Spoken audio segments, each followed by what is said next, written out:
تھی، صلوات پڑھے محمد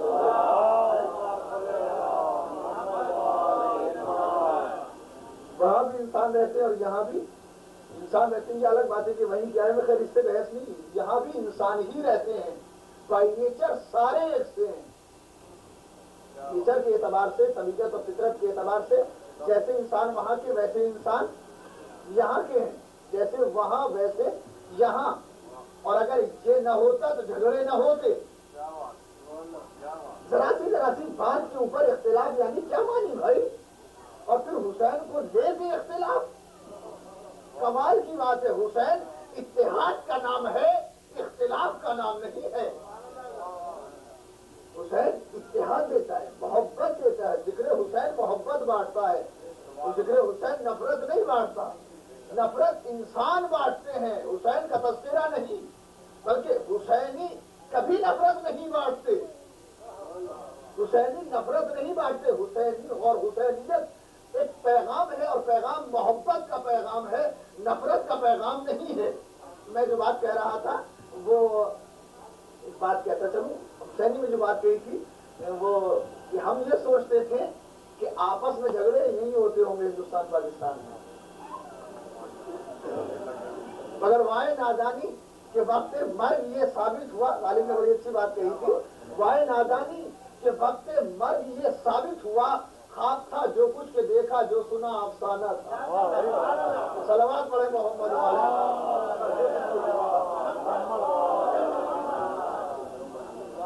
آپ اندازہ کیجیے. سنی تو آدمی، میں عرض کر رہا تھا کہ یہ اگر کسی نے مثلا $100 کسی سے لے لیے ہیں بطور قرض، اور اب اس کا ارادہ نہیں ہے دینے کا.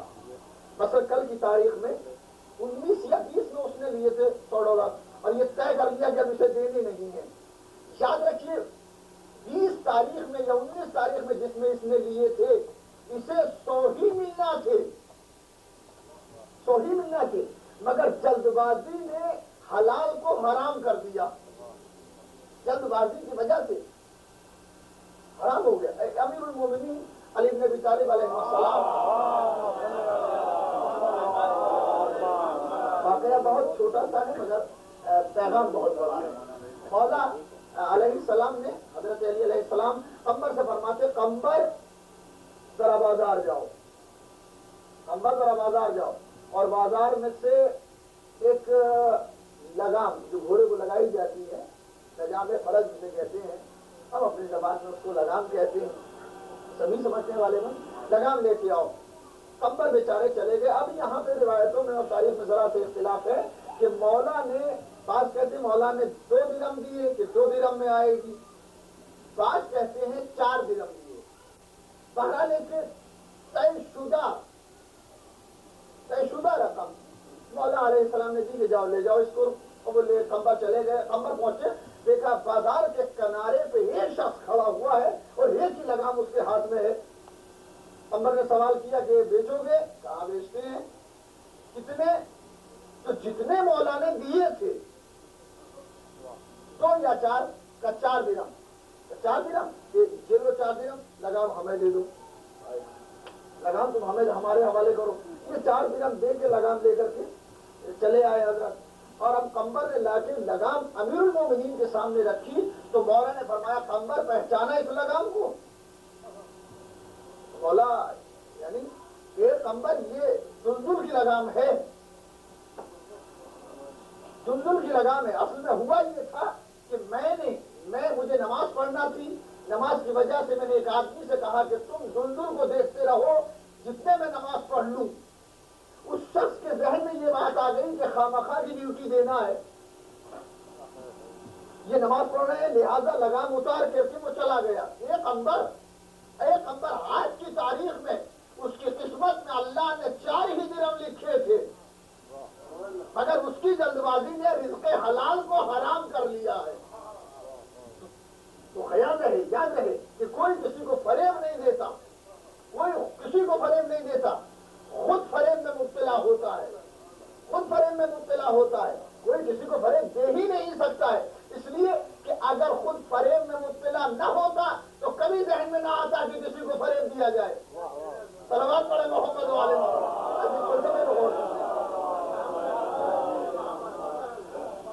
کبھی ذہن میں یہ بات آتی ہی نہیں کہ فریب کیا جائے، کیونکہ خود فریب کھا چکا ہے ذہن، لہذا کسی کو فریب دے رہا ہے کسی کو، اور تیرے خلوص نے برباد کر دیا ہم کو، محفوظ رکھیے گا۔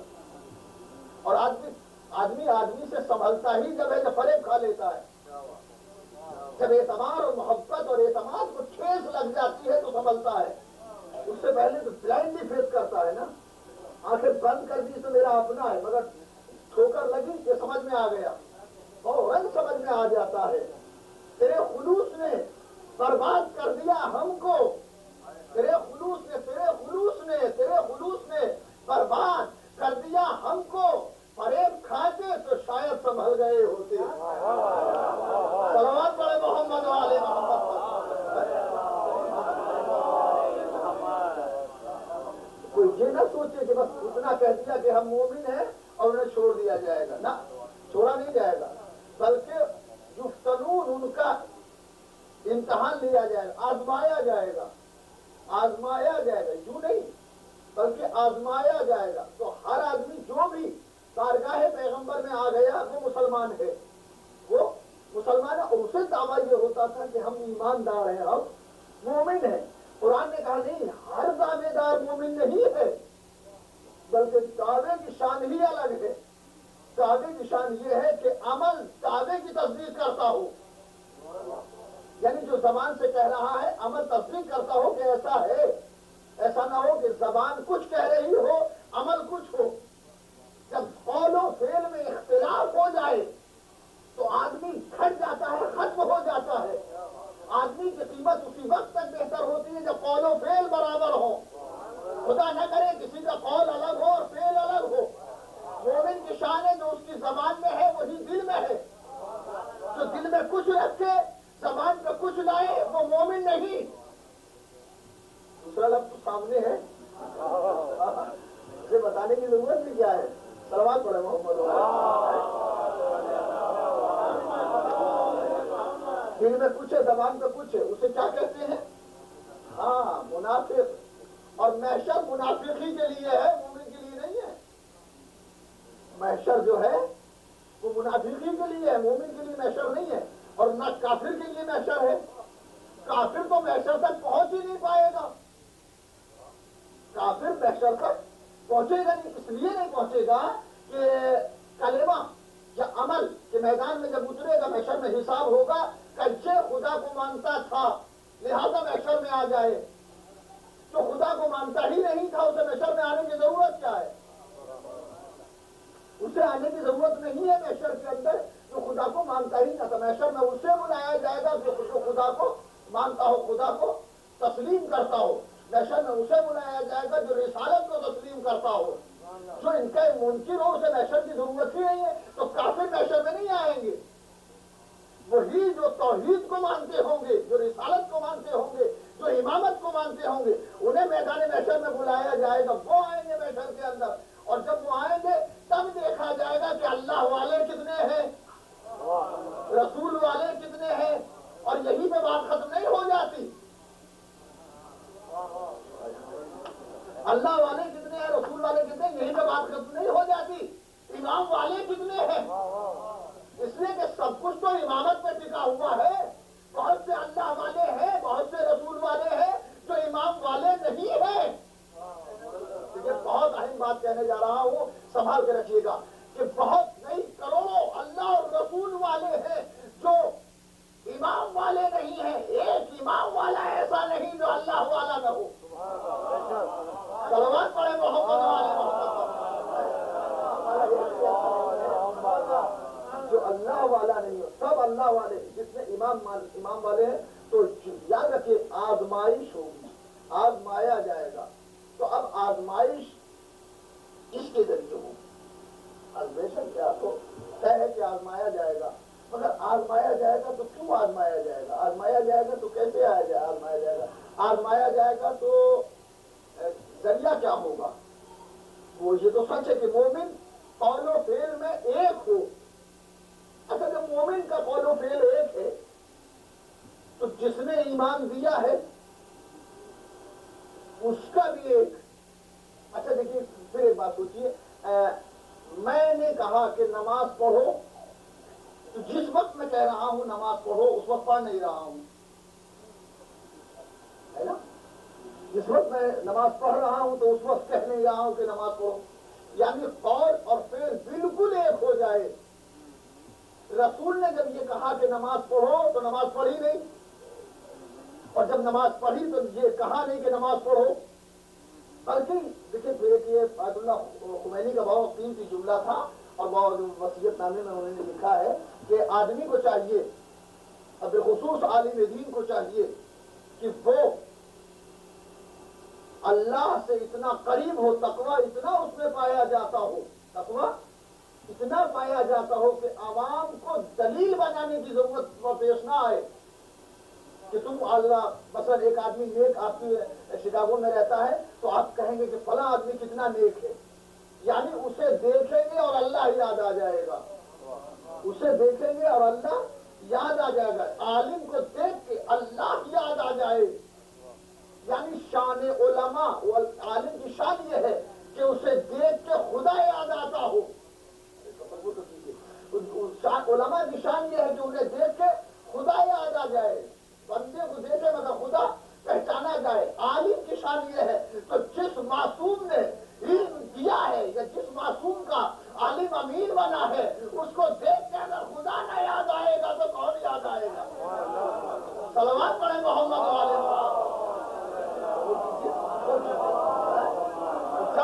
جب سرکار دو عالم فرما رہے تھے کہ نماز پڑھو تو پڑھ نہیں رہے تھے، اور جب پڑھ رہے تھے تو کہہ نہیں رہے تھے۔ پوری زندگی سرکار دو عالم کی پوری زندگی ایک اسی نہج پہ ہے کہ جب قولی تبلیغ فرمائی تو فعلی نہ تھی، اور جب فعلی تبلیغ فرمائی تو قولی نہ تھی۔ تو پوری تاریخ پیغمبر میں یا پوری تاریخ پیغمبری میں ایک موقع ایسا آتا ہے کہ جو کہہ رہے تھے وہی کر رہے تھے، جو کہہ رہے تھے پیغمبر وہی کر رہے تھے پوری زندگی، پیغمبر کی پوری زندگی میں بس ایک موقع ہے کہ جو رسول نے کہا اور وہی کیا، جو کہا وہی کیا، یعنی پوری زندگی رسول کی ایک طرف لیکن منبر غدیر ایک طرف۔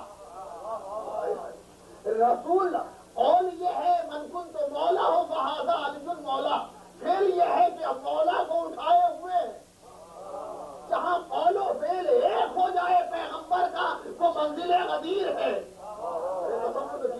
منزل غدیر ہے وہ جہاں قول و فعل پیغمبر کا ایک ہو جائے۔ اب اگر مسلمانوں کو قول و فعل ایک کرنا ہے، جب تک غدیری نہیں ہوں گے قول و فعل ایک کیسے ہو جائے گا؟ صلوات پڑھیں محمد والے محمد، صلوات پڑھیں محمد والے۔ ماشاء اللہ، یہ شکاگو کا مجمع، اور بالکل کبھی کبھی تو لگتا ہے کہ ہندوستان ہی میں پڑھ رہے ہیں، ہاں، اس لیے کہ نقطہ رس جملہ رس ہونا بہت مشکل ہوتا ہے، جملے کو پرکھ لیا جائے، پہنچ جایا جائے وہاں تک، یہ بڑا مشکل ہوتا ہے، مگر یہ کہ ماشاء اللہ یہاں یہ کوالٹی پائی جاتی ہے۔ صلوات پڑھیں محمد۔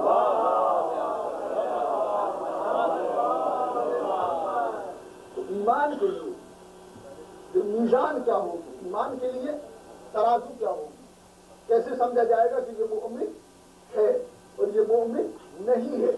بس میزان ہے، سوچنا پڑے گا کہ میزان ہے کیا۔ بے شک پیغمبر، بے شک ہر آدمی مدعی ایمان ہے، تو ہر آدمی کے ایمان کے لیے اب تلاش کرنا پڑے گا کہ اس میں ایمان پایا جاتا ہے کہ نہیں، اور پایا جاتا ہے تو کتنا پایا جاتا ہے، کس قدر اس میں ایمان پایا جاتا ہے۔ تو آپ احساس کیجیے اب اس کے لیے کوئی میزان، کوئی کسوٹی، کوئی ترازو رکھنا پڑے گی۔ وہ ترازو کسی کو مت مانیے، آپ الگ ہو جائیے اور یہ کہیے، مان لیجیے کہ سرکار دو عالم وہ کسوٹی ہیں، سرکار دو عالم ہی وہ کسوٹی ہیں، اور سرکار دو عالم کے بغیر کوئی بات نہیں بنتی۔ چھوڑ دیجیے اجماع کو، چھوڑ دیجیے، نہ لیجیے، اس لیے کہ دل نہیں چاہتا کسی کا تو نہ لے، مگر رسول کو تو نہیں چھوڑا جائے گا، رسول کو تو تسلیم کیا ہی جائے گا۔ تو رسول کی ذات وہ ہے کہ جو دلیل ایمان بنے گی کہ اس میں ایمان پایا جاتا ہے کہ نہیں پایا جاتا۔ کیوں؟ اس لیے کہ اس نے رسول کے اقوال پر عمل کیا ہے، اس نے نے رسول کی بات مانی ہے، اس نے رسول کو رسول سمجھا ہے، کہنا نہیں۔ رسول کو رسول کہتے بہت ہیں، سمجھتے بہت کم ہیں۔ اس لیے کہ جو اپنا جیسا سمجھ لے وہ کہہ رہا ہے، سمجھ نہیں رہا ہے۔ جو اپنا جیسا رسول کو کہہ رہا ہے وہ سمجھ نہیں رہا ہے نا؟ وہ کہہ رہا ہے کہ وہ رسول ہے۔ اگر کمال کبھی آپ نے یہ سوچا نہیں کہ پیغمبر کے لیے تو یہ کہہ دیا کہ وہ ہمارے جیسے بھائی ہیں، ہمارے جیسے ہیں، ہمارے جیسے، مگر اسی نور کے ایک دوسرے ٹکڑے کا نام علی ہے۔ کبھی علی کے لیے نہیں کہا کہ علی ہمارے جیسے ہیں یا ہم علی جیسے ہیں۔ وجہ یہ ہے کہ رسول جیسا بننا آسان ہے، علی جیسا بننا مشکل ہے۔ کملی ڈال کے رسول جیسا تو بن سکتے ہیں، ذوالفقار لے کے علی جیسا نہیں بنتے۔ صلوات پڑھے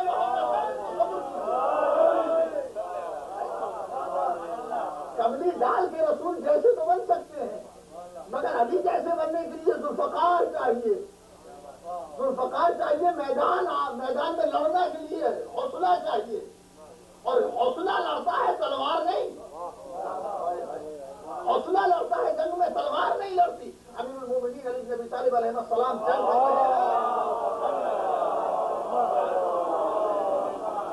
میدان میں جنگ کر رہے ہیں، سامنے مد مقابل دشمن ہے، اور دشمن کہتا ہے علی تمہارے ہاتھ میں ذوالفقار ہے۔ مولانا کیا چاہتے ہو کہ اگر میرے ہاتھ میں ہوتے تو تم سے اچھا حملہ کرتا۔ مولا نے ذوالفقار اچھال دی، لو کرو حملہ۔ ذوالفقار لے کے ذوالفقار کو ہاتھ میں لگا کے کہتا ہے، ہاتھ لگا کے، علی یہ تو اٹھ ہی نہیں رہی ہے، علی یہ تو اٹھ ہی نہیں رہی۔ بابا جب اٹھ نہیں رہی تو چلے گی کیا؟ مولا یہ تو اٹھی، علی یہ تو اٹھ ہی نہیں رہی ہے۔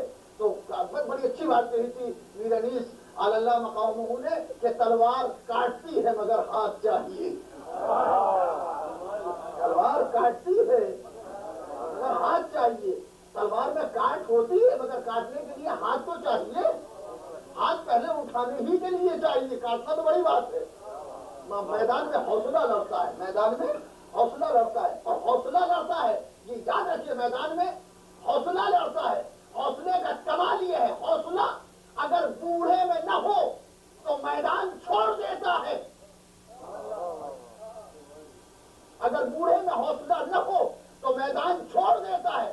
بچے میں حوصلہ پیدا ہو جائے تو باپ کے ہاتھوں کو رہبار بنا لیتا ہے۔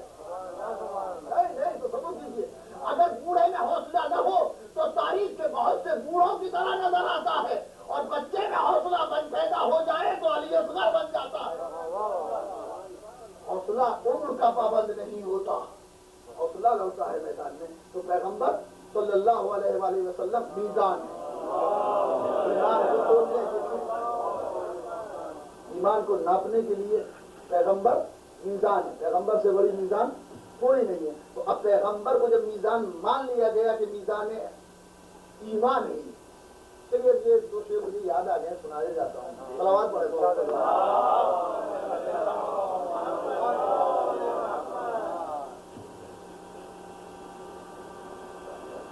ایک بزرگ شاعر ہمارے یہاں ہوا کرتے تھے،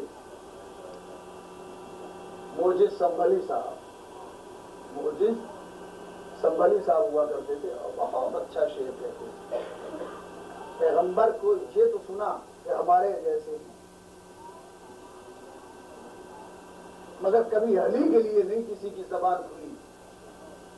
چار مصرے حوالے کر رہا ہوں، یاد رکھیں، اور بچے بھی خصوص یاد رکھیں کہ ہم نے اس دور کے مخصوص مسلمانوں کو، سب نہیں مخصوص، سب نہیں مخصوص، ہم نے اس دور کے مخصوص مسلمانوں کو یہ تو فرماتے سنا ہے کہ نبی ہمسا ہے۔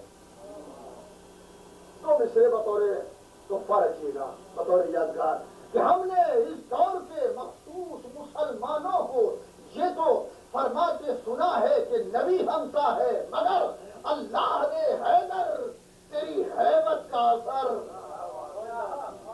ہم نے اس دور کے مخصوص مسلمانوں کو یہ تو فرماتے سنا ہے کہ نبی ہمسا ہے، مگر اللہ نے حیدر تیری حیبت کا اثر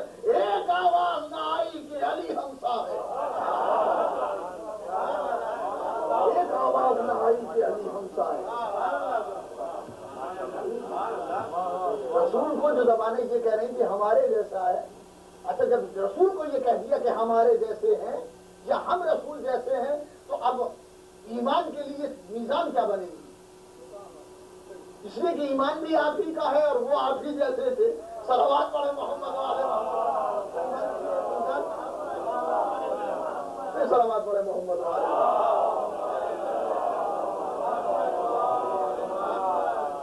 جب یہ کیا ہو گیا کہ ہم ان کے جیسے جب وہ ہمارے. اچھا اس میں جو بڑا فرق ہے کہ وہ ہمارے جیسے تھے ہم ان کے جیسے ہیں ہے نا. وہ قریب سے ذرا اس کو فلسفے کو دیکھیں. ہم ان کے جیسے ہیں وہ ہمارے جیسے. ہمت یہ تو نہیں ہوئی کہ یہ کہہ دیں کہ ہم ان کے جیسے ہیں. یعنی خود کو رسول تک نہیں پہنچایا. خود کو رسول تک نہیں پہنچایا بلکہ رسول کو کھینچ کے خود تک لے آئے. خود کو پہنچاتے تو مومن ہو جاتے. رسول کو کھینچ کے لا رہے کہ رسول ہمارے جیسے یعنی رسول کو اپنے اوپر منطبق کر رہے ہیں. خود رسول کے اوپر منطبق نہیں ہو رہے ہیں. اگر رسول کے جیسے بننے کی کوشش کی ہوتی تو رسول تو کوئی بن نہیں سکتا. سلمان و ابوذر ضرور بن جاتے. صلوات پڑھے محمد والے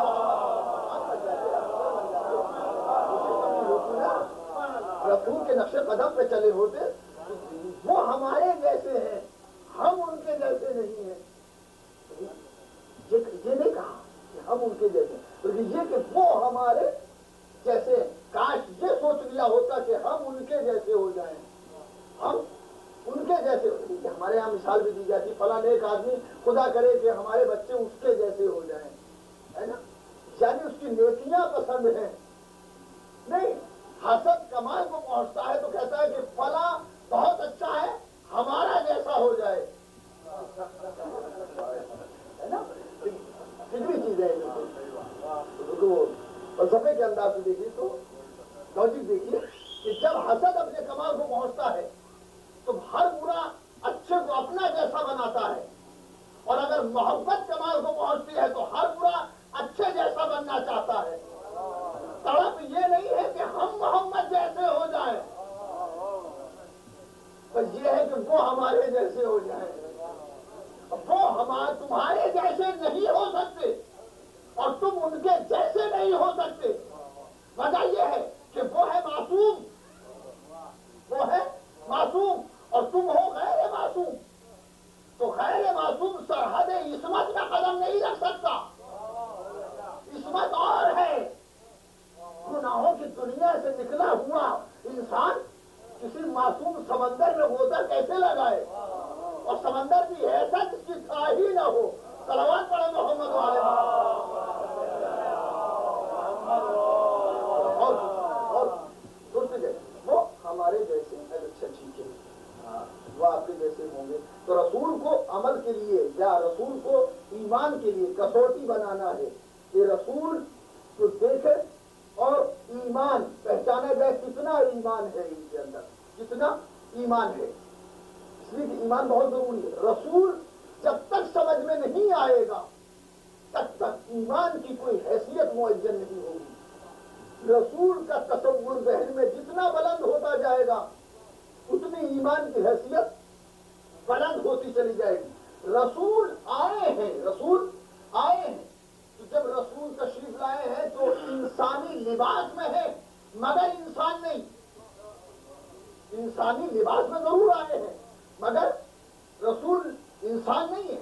اور انسانی لباس میں رسول کا آنا ضرورت ہے. ضرورت ہے. وجہ یہ ہے کہ رسول نور ہیں مگر لباس بشر میں آئے ہیں. نور ہو کے بشریت کے لباس میں آئے. وجہ ہے اس لیے کہ جس خدا نے ہمیں پیدا کیا تھا یا ہمیں پیدا کیا وہ خدا اپنا قانون بندوں تک دینا چاہتا ہے. اور بندوں کی ضرورت ہے کہ ان کی ضرورتیں وہاں تک جائیں. تصور تو کیجیے خدا چاہتا ہے کہ اس کا بنایا ہوا قانون بندوں تک آ جائے. زمین پہ بندوں تک آ جائے. اور بندے چاہتے ہیں کہ ہماری ضرورت اور ہماری دعا اٹھ کے آسمان تک چلی جائے. اللہ تک چلی جائے. اللہ بشر نہیں ہو سکتا، بشر خدا نہیں ہو سکتا. یہ یہاں پہ مجبور ہے، بندہ مجبور ہے، سوچ رہا ہے کیسے جاؤں، اور اگر وہ بشریت کے لباس میں آ جائے تو وہ خدا نہیں رہتا. لا محالہ، اب ضرورت ہوئی ایک ایسی مخلوق کی کہ جو دونوں کے درمیان میڈیا کا کام کر سکے، بندوں سے بھی ملے اور خدا سے بھی ملے. لہذا اللہ نے ایسے انسان کو نور سے پیدا کیا اور بشریت کے لباس میں بھیجا تاکہ بشر ہونے کی وجہ سے بندوں سے ملے، نور ہونے کی وجہ سے خدا سے ملے. جب خدا سے ملے تو قانون لائے، جب بندوں سے ملے تو دعائیں لے کے جائے. اب اس انسان کا کمال یہ تھا کہ اس نے خود کو اکیلا نہیں رکھا. وہ جانتا تھا کہ 63 سال کے بعد میں ختم ہو جاؤں گا، لہذا میڈیا چاہیے تھا. تو اس نے میڈیا کو اولاد میں پڑھا کے کہا اولنا محمد اوسطنا محمد آخرنا محمد کلنا محمد. ہمارا اول بھی محمد ہے، ہمارا اوسط بھی محمد ہے، ہمارا آخر بھی محمد ہے. ہم سب کے سب محمد ہیں. وقت بدلے گا، صورت نہیں بدلے گی.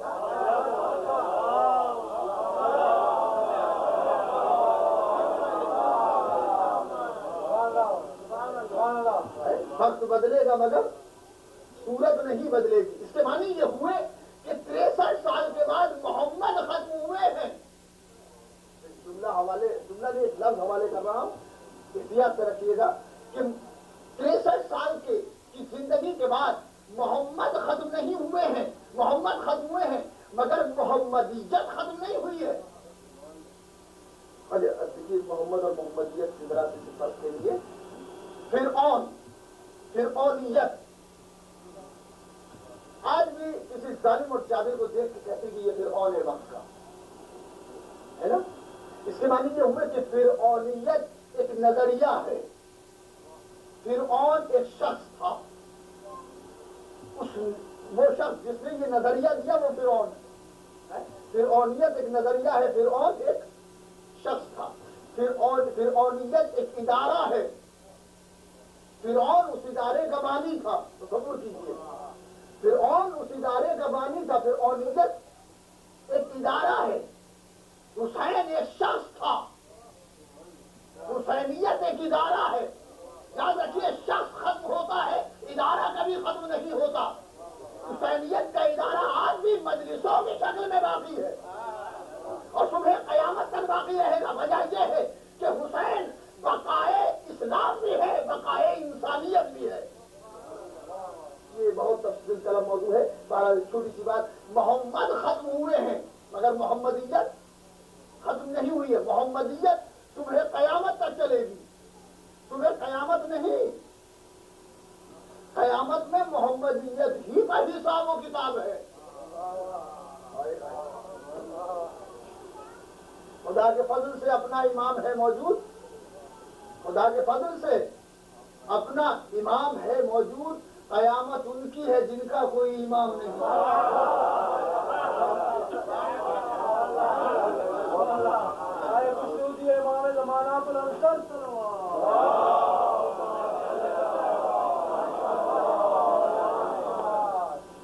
قیامت ان کی ہے جن کا کوئی امام نہیں.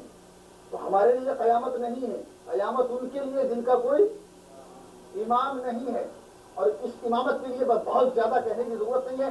اس امامت کا کمال یہ ہے، پاکیزہ ترین امامت ہے. اور اس کے پاکیزہ ہونے کی دلیل یہ ہے کہ اس کی ابتدا کعبہ ہے. اور نہیں کیا آپ نے، اس کے پاکیزہ ترین یہ امامت ہے. سلسلہ امامت پاکیزہ ترین ہے اس لیے کہ اس کی ابتدا بھی کعبہ ہے، انتہا بھی. ڈاکٹر صاحب بات واضح ہو جائے. سلامات پڑھو.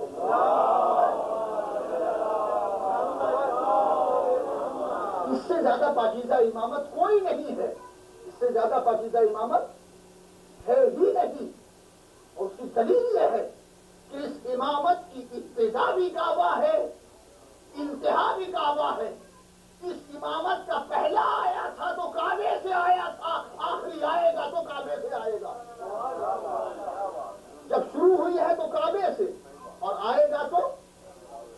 ہمارے یہاں ایک وہ اصول ہے کل شیء یرجع الی اصلہ، ہر شے اپنی اصل کی طرف، اور نہیں کیا آپ نے، بہت اہم بات کہہ گیا بھائی، ہر شے اپنی اصل کی طرف پلٹتی ہے۔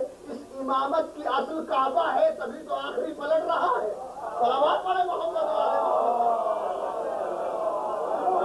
اصل جو ہے، اصل امامت کعبہ ہے۔ اور پھر ایک اور بات کہتے ہیں، چھوٹی سی بات یاد آ گئی ہے، کہنے میں کوئی فرق نہیں ہے کہ اس امامت کی ابتدا کعبہ ہے اور اس امامت کی انتہا کعبہ، آغاز کعبے سے ہے، اور جب آخری امام آیا تو کعبے سے آیا، آخری امام بھی کعبے سے آئے گا، پہلا امام بھی کعبے سے آئے گا۔ بیہودگی تو یہ ہے کہ فیصلہ کر کے بتائیں کعبہ ہے کس کا، کعبہ ہے کس کا، سمجھتے آپ، اس کا امام، اس کا امام، اور ہم سے زیادہ پاکیزہ امامت کسی کی نہیں ہے، اس لیے کہ زمانے کی امامتیں ان کے کافر باپوں کے گھر سے شروع ہوئی ہے، ہماری امامت کعبے سے شروع ہوئی ہے۔ کعبے سے امامت ہماری شروع ہوئی ہے، اس سے زیادہ کوئی پاکیزہ امامت ہو سکتی ہے کیا؟ کوئی امامت کا اس سے زیادہ پاکیزہ تصور کیا جا سکتا نہیں، نہایت پاکیزہ، نہایت پاکیزہ امامت، اور جوف کعبہ میں، جوف کعبہ میں، کہیں اور نہیں، کعبے میں، کعبے میں، اور پیدائش کے بعد کعبہ لائق سجدہ بن گیا، لائق سجدہ بن گئے۔ جسد آدم سجدے کے قابل نہ تھا، مدتوں جناب آدم کا پتلا پڑا رہا، بنا ہوا، مگر سجدے کے قابل نہ تھا۔ جب اللہ نے اپنی روح ڈال دی تو سجدے کے قابل بن گیا۔ جسد قبلہ، جسد کعبہ مدتوں سے تھا مگر قبلہ نہ تھا، روح جسم آ گئی قبلہ بن گیا۔ تو کعبہ اور ہے، روح کعبہ اور ہے، زمانے کو کعبہ تو مل سکتا ہے، روح کعبہ نہیں ملے۔ صلوات پڑھے محمد والے محمد پر، محنت کر کے کعبے تک جا تو سکتا ہے، روح کعبہ میسر نہیں آئے گی۔ روح کعبہ حیدر کروا، روح کعبہ مولا ہے، مولا ہے۔ اب پھر بدقسمتی یہ ہے کہ روح کو بھولے ہیں، جسم کو لیے گھوم رہے ہیں، عبادتوں کا خدا ہی جانے کیا ہوگا، پتہ نہیں کیا بنے گا عبادتوں کا۔ خیر مجھے اس سے ابھی بحث نہیں کرنا تھی، ایک جملہ تھا جو آ گیا، صلوات پڑھے محمد والے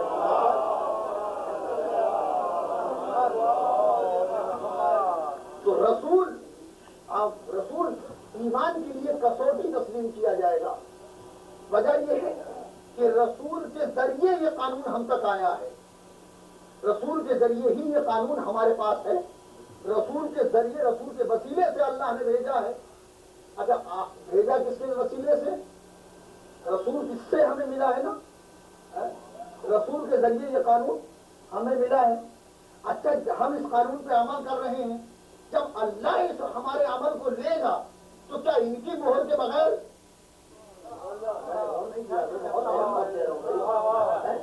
اللہ جب اس ہمارے عمل کو لے گا تو کیا ان کی تصدیق کے بغیر نہیں؟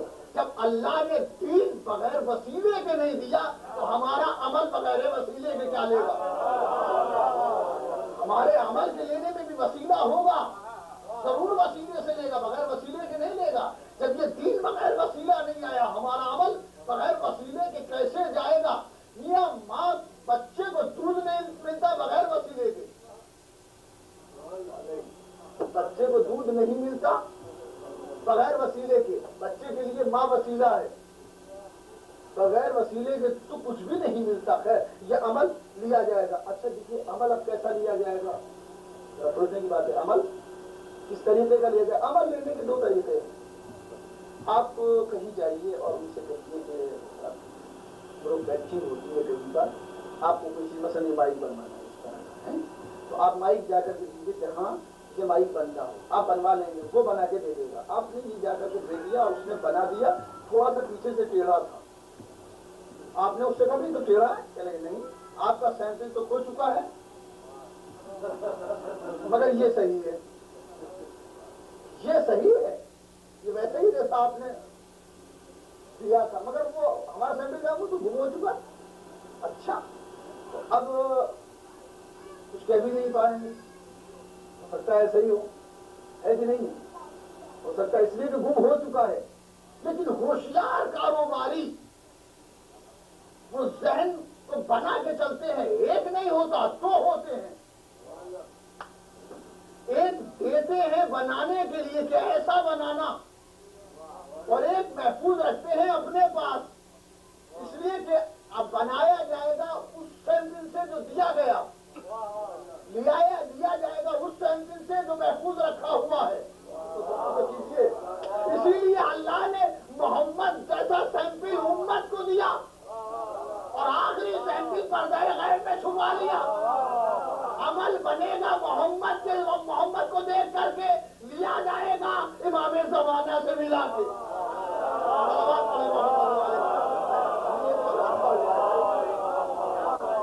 سلامات پڑھے محمد والے.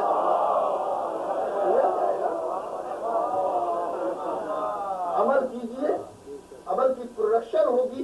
جو سیمپل آپ کو دیا گیا آپ بھلے کھو دیجیے، ہمارے پاس ایک رکھا ہوا ہے.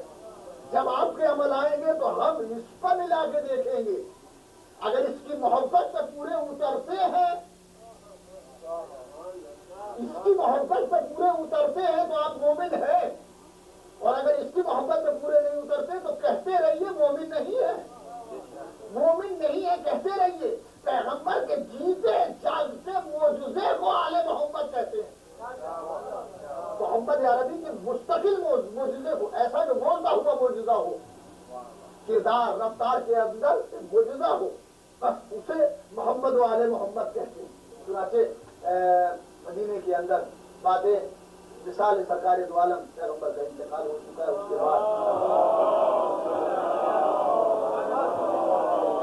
پیغمبر کے انتقال پرملال کے بعد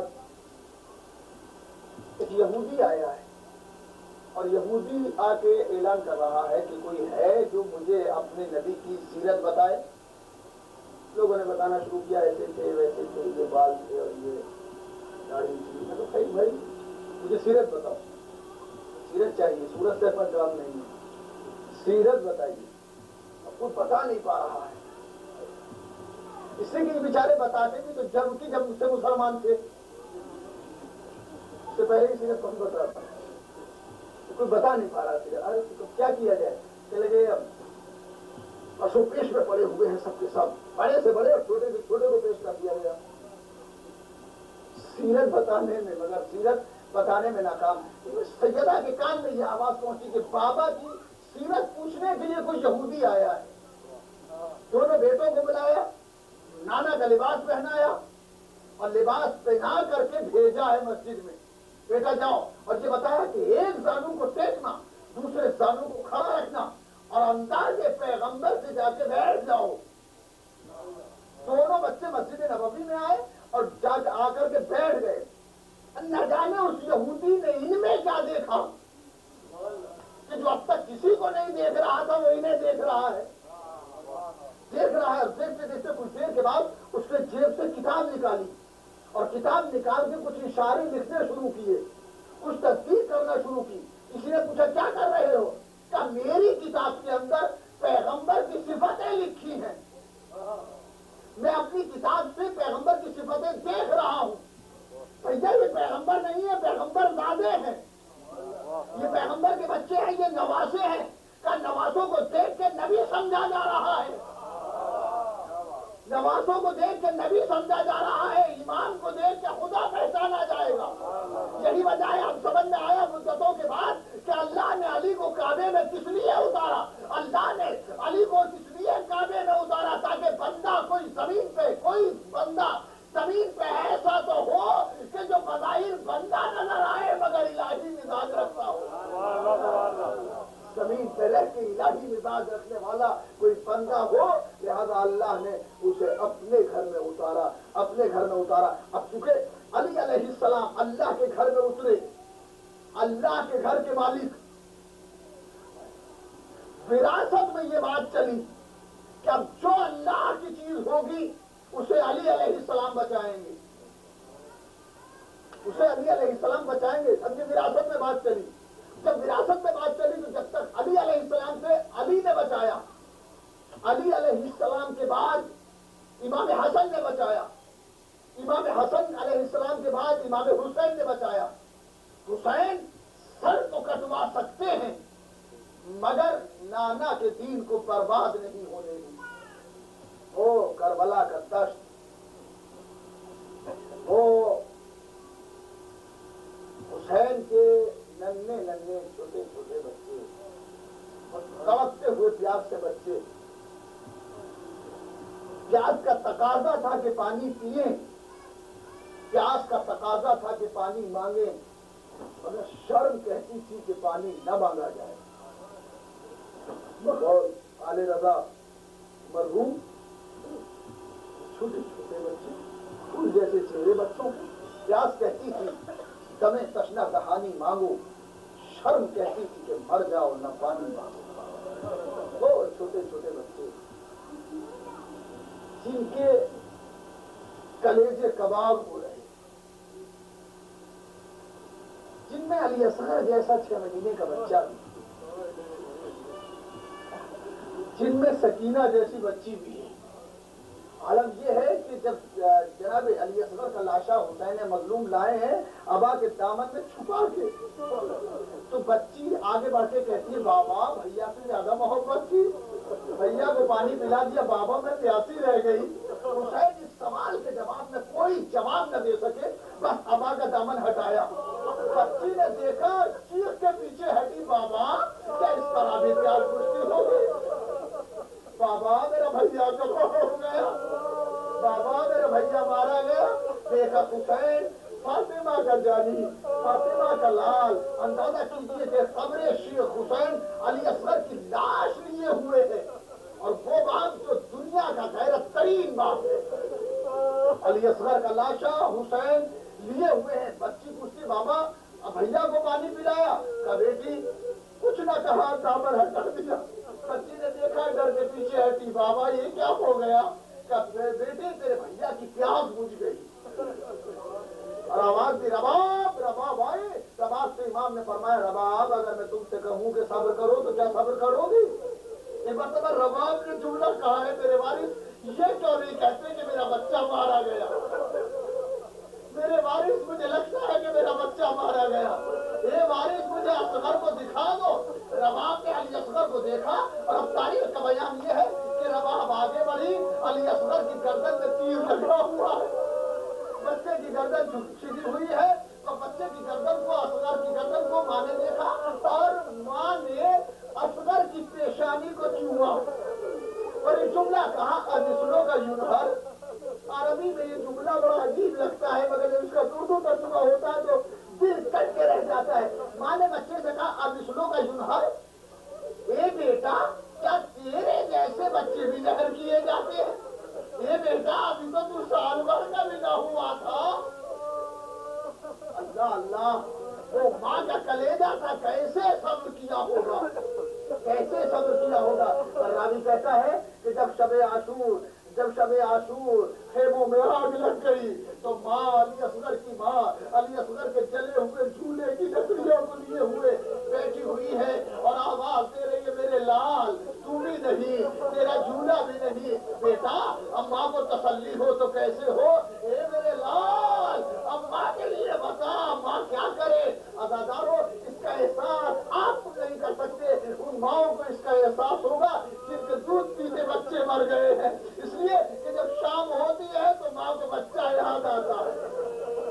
جب کربلا میں پہلی شام آئی تو ماں نے گودی کو پھیلا کے کہا ارے میرے لال، اے علی اصغر، ماں انتظار کر رہی ہے۔ لحد علی اصغر کی لحد بن گئی، قبر بشیر سے دل تھام کے اٹھے ہیں حسین، حشر اب تک نہیں آیا، یہ قیامت کیا ہے۔ حسین نے بےکس حسین نے کس بے کسی سے قبر کو کھودی ہے۔ ایک ہاتھ میں جنازہ شیرخوار، دوسرے ہاتھ میں ذوالفقار لیے ہوئے حسین قبر بنا رہے ہیں۔ کس قدر بے کسی ہے، حسین قبر بنا رہے ہیں۔ کسی آنے والے نے کہا بھائی تم پر میرا سلام، بے کسی کا عالم دیکھیے، علی اصغر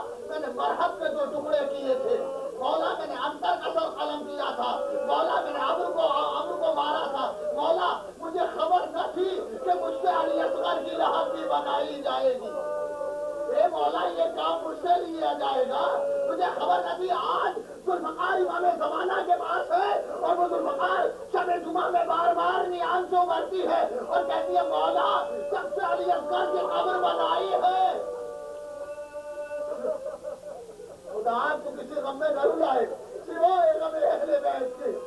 پروردگار جو حسین میں رونے والی آنکھیں ہیں انہیں باقی رکھ۔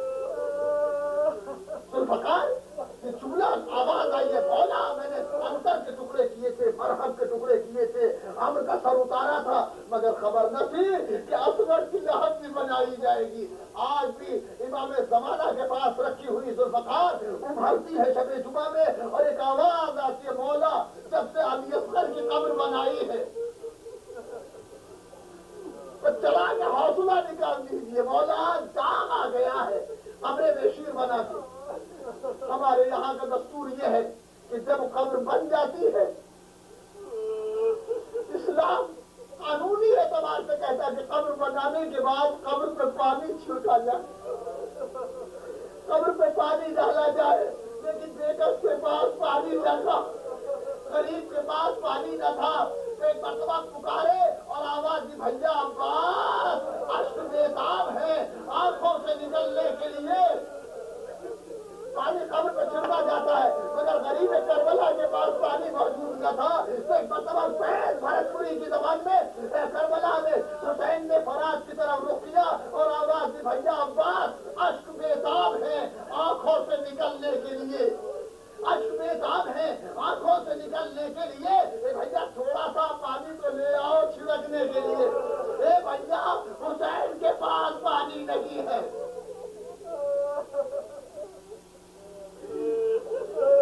علی اصغر کی لحد بن گئی، ایک بچے کی لحد بن گئی۔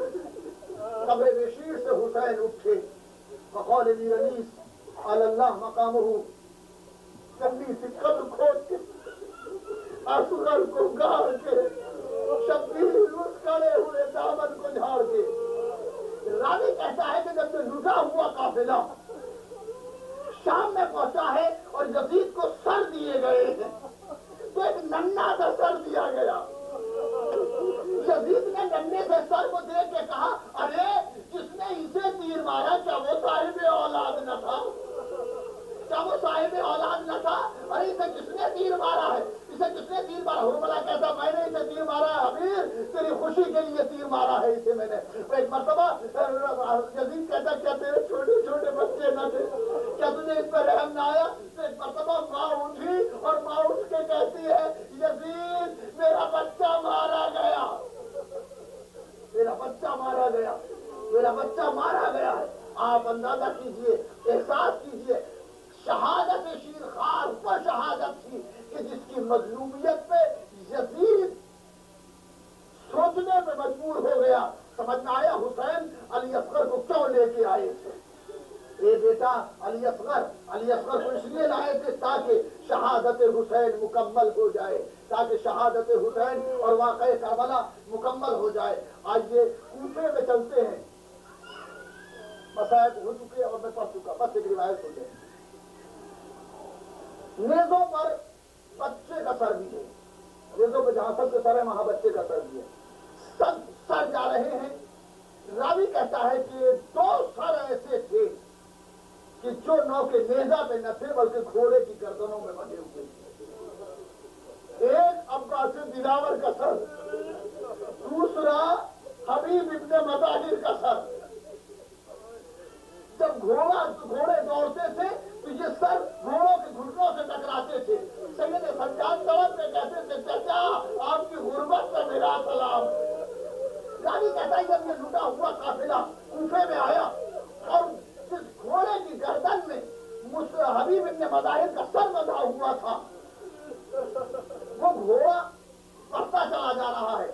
حبیب کی زوجہ اپنے بیٹے قاسم کو لیے ہوئے راستے پہ کھڑی ہے، تو گھوڑے کی گردن میں حبیب کا سر بندھا ہے اور گھوڑا جیسے گزرا تو حبیب کے بیٹے قاسم نے کہا، اماں یہ تو بابا کا سر معلوم ہوتا ہے، اماں یہ تو بابا کا سر ہے۔ کہا بیٹا تیرا بابا تو حسین کی نصرت کو گھیرا ہوا ہے۔ ماں نے بچے کو تو خاموش کر دیا، مگر آج جب جیسے گھوڑا آگے بڑھا تو ادھر سے اس مدرسے کی چھٹی ہو گئی جس میں حبیب ابن مظاہر پڑھایا کرتے تھے۔ طالب علم آئے، انہوں نے دیکھا کہ گھوڑے کی گردن میں سردار کا سر بندھا ہوا ہے استاد کا، تو گھوڑے کو گھیر لیا اور گھیر کے کہتے ہم سے تو کہا گیا تھا کہ کسی خارجی نے خروج کیا ہے، یہ تو ہمارے استاد کو قتل کر دیا۔ بچے آگے بڑھ کے ہاتھ جوڑ کے کہتے ہیں استاد تیری خطا کیا تھی، تجھے کیوں قتل کر دیا گیا؟ ابھی بچے یہ پوچھ رہے تھے کہ سر سے آواز آئی مجھے نہ دیکھو، بلکہ نیزائے طویل پہ آقا حسین کا سر ہے، فاطمہ کو مرزا دو، حسین باہر آ گیا۔ ارے زینب کو مرزا دو، حسین قتل ہو گیا، نبی کا نوازہ ذبح کر دیا گیا۔ حبیب کا بیٹا قاسم یہ بات سن رہا ہے، سر سے آواز پیدا ہوئی، بیٹے نے ماں سے کہا اماں میں نے کہتا تھا یہ بابا کا سر ہے۔ پھر بچے نے ماں سے ہاتھ چھڑایا، تیزی سے دوڑا، گھوڑے کے قریب آیا، کہا بابا میرا سلام، بابا میرا سلام۔ اور یہ کہہ کے بچے نے زمین سے ایک ڈھیلا، ایک پتھر اٹھایا تاکہ دشمنوں پہ مارے۔ پر جیسے ہی پتھر اٹھا رہا تھا تو سکینہ نے سید سجاد سے کہا بھیا یہ بچہ کون ہے جو ہمارے دشمنوں پہ پتھر پھینک رہا ہے؟ جناب سید سجاد فرماتے بہن سکینہ یہ چچا حبیب کا بیٹا قاسم ہے، اے بہن پرسا دو۔ ایک مرتبہ سکینہ کی آواز آئی قاسم بات، اے قاسم بات، اور چچا کا پرسا لے۔ ارے تو نے باپ کے دشمنوں پہ پتھر اٹھا تو لیا، ہماری طرف سے کہ جب سے بابا شہید ہوئے تماچے کھا رہے ہیں، کوئی انتظار کرنے والا نہیں۔ انا للہ و انا الیہ رضا بقضائہ و تسلیما لامرہ الہی بحق من ناجاک و بحق من دعاک فی البر والبحر فصل علی محمد وآلہ وتفضل على فقراء المؤمنین والمؤمنات بالغناء والسربہ وعلى مرضى المؤمنین والمؤمنات بالشفاء والصحہ وعلى أحياء المؤمنين والمؤمنات باللطف والكرامة وعلى أموات المؤمنين والمؤمنات بالمغفرة والرحمة وعلى غرباء المؤمنين والمؤمنات بالرد إلى أوطانهم سالمين غنيمين بمحمد وآله الطيبين الطاهرين.